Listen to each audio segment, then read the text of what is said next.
내란 음모 사건을 수사하고 있는 검찰이 내일 통합진보당 이석기 의원을 기소하면서 중간 수사 결과를 발표합니다. 취재 기자 연결합니다. 이강진 기자. 네, 수원지방검찰청입니다. 네, 내일 이석기 의원이 기소되는데요. 검찰이 중간 수사 결과에서 어떤 내용을 발표합니까? 네, 수원지방검찰청은 내일 오후 2시에 내란 음모 사건의 경과와 중간 수사 결과를 발표합니다.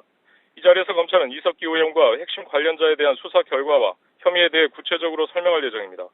검찰이 이 같은 결정을 내린 것은 오늘로 구속 기한이 만료되는 홍순석 부위원장 등 관련자 3명 때문으로 전해졌습니다. 이 의원 등과 같은 내란 음모 혐의인데다 공범으로 대부분의 혐의가 같기 때문입니다. 따라서 이 의원의 기소 시점을 구속 기한이 만료되는 다음 달 2일보다 앞당기기로 한 것으로 분석됩니다. 검찰은 오늘 홍순석 부위원장을 비롯해 이상호 경기진보연대 고문과 한동근 전 수원시 위원장에 대한 조사를 마무리하고 재판에 넘길 예정입니다. 현재 증거 목록과 사건 기록 작성에 시간이 걸리면서 소장 제출이 늦어지고 있어 밤 늦게나 기소가 이뤄질 것으로 보입니다. 네, 이강진 기자. 예상보다 이른 기소인데요. 어떤 혐의가 적용될 것으로 예상됩니까? 아직까지 기소 전이어서 특정된 공소 사실은 나오지 않았지만 일단 내란 음모 혐의가 적용될 것으로 보입니다. 앞서 여적죄 적용 여부가 검토되고 있다고 알려졌지만 홍 부위원장 등에게 여적죄는 적용되지 않은 것으로 확인됐습니다.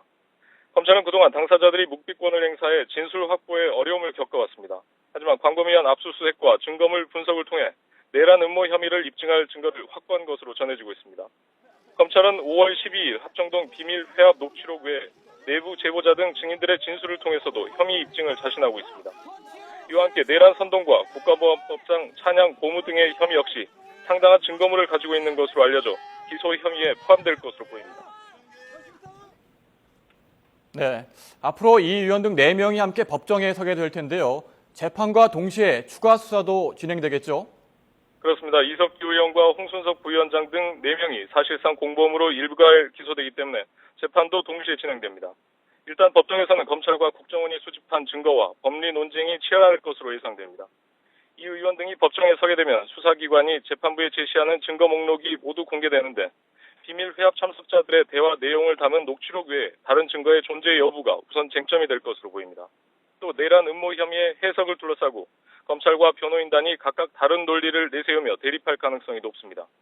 특히 내란 음모 혐의와 관련해 검찰은 구체적인 행동 계획이 수립됐다는 점을, 변호인단은 합정동 회합이 단순 모임이었다며 행동 계획 등은 없었다고 맞설 것으로 보입니다. 재판과 함께 추가 수사도 계속됩니다. 국정원은 지난 17일 통합진보당 홍성규 대변인 등을 압수수색하면서 소환장도 함께 보냈습니다. 오늘과 내일, 모레 사흘에 걸쳐 조사를 받으라는 통보였는데 당장 소환에 응할 가능성은 낮아 보입니다. 변호인단은 국정원이 일방적으로 날짜를 통보해 왔다면서 조사 준비를 위해 소환 연기를 요청한 상태입니다. 이들 외에도 지하혁명조직 아로에 연루된 의혹을 받는 김재현, 김미희 의원 등 진보당 100여 명 전원이 추가 소환될 가능성이 높습니다. 지금까지 수원지방검찰청에서 YTN 이강진입니다.